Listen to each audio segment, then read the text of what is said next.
ensayas rápido, no te sabes poner pie. Esa es una que lo ensayas rápido, no te sabes poner pie. Esa es una que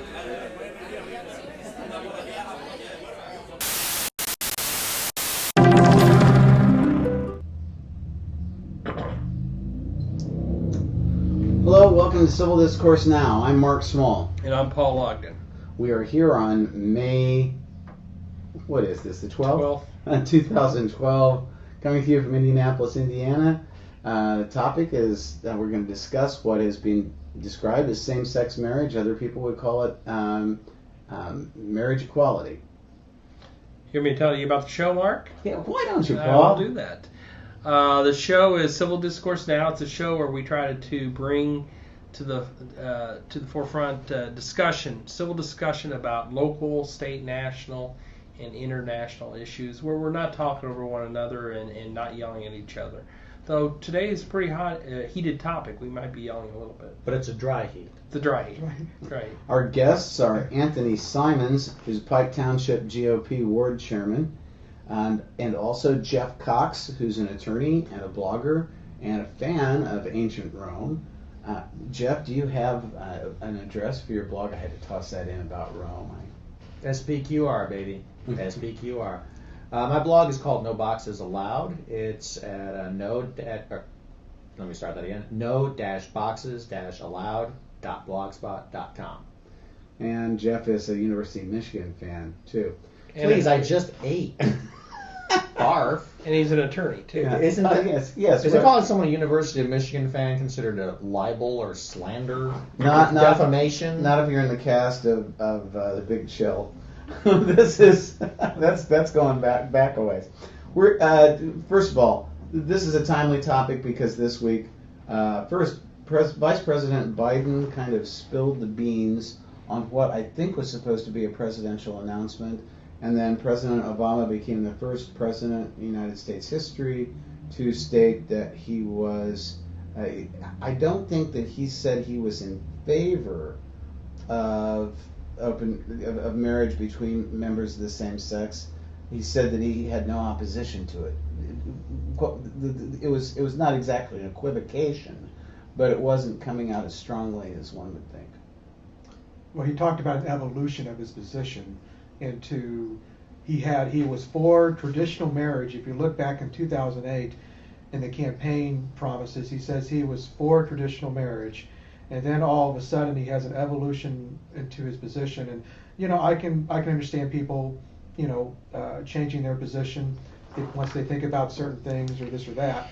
But I think Biden definitely forced his hand on Sunday at Meet the Press, and then a couple of days later, of course, Obama goes on, he gets an interview on national television and says he's now for, he supports having gays being able to marry, pretty much. But he did say he did not want to go to he says he's for the states to decide that. But of course his Justice Department is against the Defense of Marriage Act. They're trying to go against that, and of course he's already allowed gays to practice in the military. So I think we kind of saw it coming. I think it was something we saw it coming. Okay, and we'll get to that in terms of he's allowed gays to practice in the military. I mean, I think they've been doing that for a long time. Sure. I don't think that's the question. Maybe it has something to do with the poll numbers. The poll numbers have been moving on this a lot. Do you want me to jump in and explain that, Mark? Can we get to the poll numbers in a minute? Sure. Start with a baseline of first of all, what marriage is. It used to be that prior to January 1, 1959, for example, in Indiana, there was common law marriage. Individuals, if they cohabitated, a man and a woman cohabitated for a certain period of time and did certain things like purchase real property together, had children together, etc., after a certain point in time they were considered to be married. Other states still have common law marriage. It's a state-by-state matter. Right. Since that time, marriage in Indiana, and since we're coming to you from Indianapolis, Indiana, on a beautiful sunny afternoon, we're all Indiana lawyers, except Jeff is also admitted to California. Well, Anthony's not a lawyer. I'm not a lawyer now. Oh, I thought you were. He works at the I'm attorney. a mediator. Ah, Mediator. okay. Well, anyways, we're using Indiana law because that's where we are. We're familiar with it. I think. But I am licensed in California. I just said that. But to look at, for example, Indiana has certain requirements that are fairly common amongst the other 49 states. And those are that there's a minimum age. In this state, it's 18, 16 with parental consent, or I believe it's 15 if one of the participants in the marriage ceremony is pregnant. 2, that either there's consent of the parent or that both individuals have to be willing. And it's consensual, meaning that they're cognizant that they're making that decision. You can't be forced. You can't have someone with a shotgun at the ceremony. Technically, no, although that's the old adage. The other is that people have to be coherent. One of the bases for annulling a marriage under Indiana statute is that the person was so intoxicated they didn't know what to do. They didn't know what they were doing, and so that's a basis for an annulment. A third requirement in Indiana is gender, and a fourth is that the person is not already married, so that the person wouldn't be committing bigamy. So that's a basis of marriage as far as marital law and the statutes in Indiana. It has been for a long time. Now, Correct. we go to this week, and you're wanting to talk about poll numbers. I think it has a major impact on the debate. The numbers have moved tremendously. You talk about Obama when he ran, and I'm looking at the Gallup numbers, were 56% against, 40% in favor of. If you go back beyond that, just to 1996, 68% were against same-sex marriage, 27% in favor of. Then you go forward to 2011, even these numbers are a little bit dated.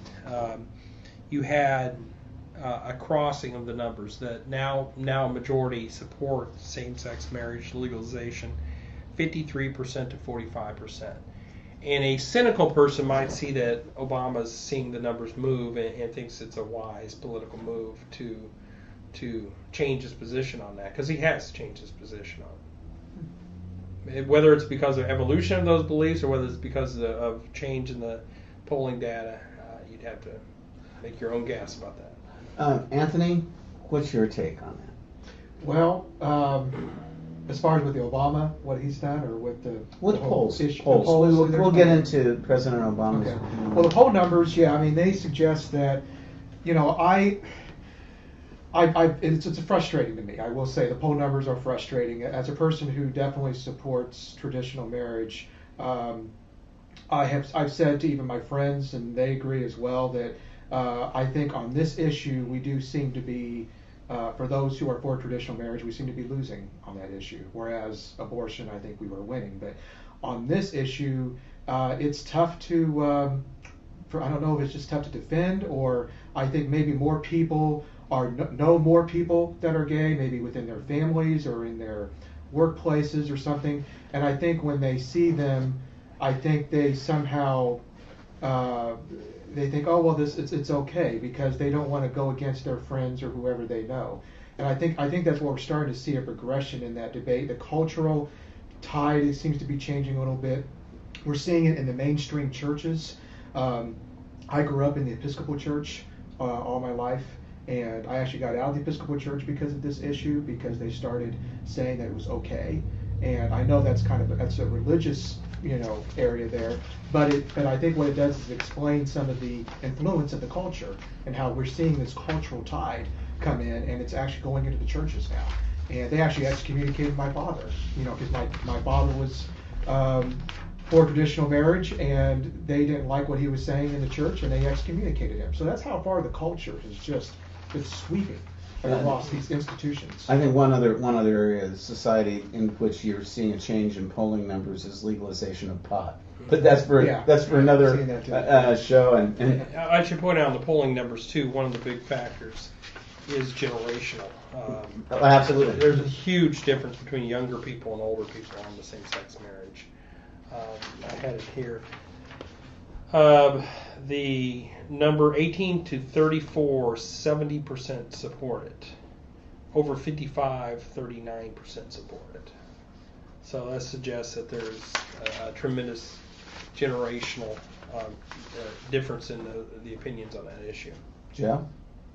Well, I think part of the change in the support for gay marriage, I mean, you've spoken about it in terms of support for traditional marriage. I don't think anyone does not support traditional marriage. I think that they want to give gays the option of marrying each other in a loving, committed relationship like heterosexual couples have. But I think it boils down to one simple question. Who does it hurt? Whom does it hurt? Thank you. Thank you, Grammy Grammar. Who is hurt by gay marriage? I mean, they say, you have gay marriage, it cheapens traditional marriage. It cheapens the bonds of marriage. They speak in these ephemeral terms. But who is actually hurt by it? I have never seen a concrete answer as to who is hurt by it. Well, and we were talking about polls and numbers, but you chose to digress into asking a relevant, pertinent question to the civil discourse. So we'll ignore that faux pas for just a moment. I wanted to add one thing on the polling numbers, and then you asked one of the central questions.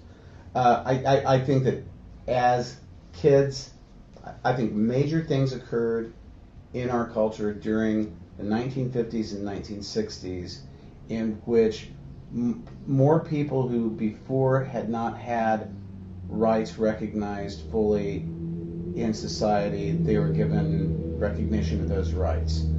People of minority races, women gained more rights. Even though legally before they had been recognized as having those rights, they were given them on a practical level, and they were actually enforced.